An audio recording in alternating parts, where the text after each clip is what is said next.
Hello and welcome to my today's tutorial. Today I am going to demonstrate how to solve a particular problem that arises due to the incomplete installation of Graph Prism. I am going to install Graph Prism. It is recommended that you should disable your Defender system.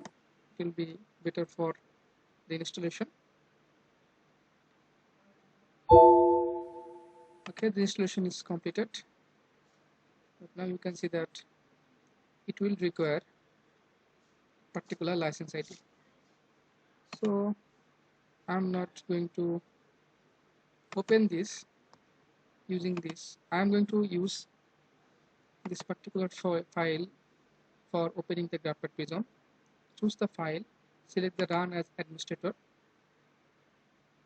Now the Prism will open,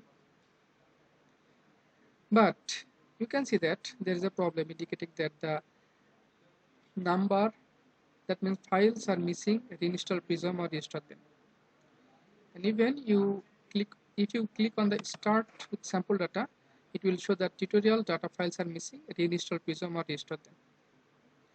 If it happens so, then you have to open the location of the file, and now I'm going to cancel this. If this happens, then close the Prism, copy this encrypted file and paste this one in the location where the Prism has been installed. To find out the location, you can click on your C drive, choose the program file, and this is the folder GraphPad, and this is Prism 8. In the Prism 8 you will find a similar type of file. You have to delete this file. Just delete this file. Now paste the previously copied file. Continue. Now let us see what happens.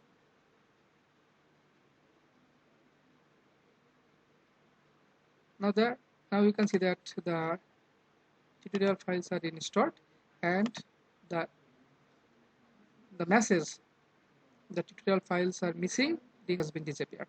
That's all. Thanks to all for watching.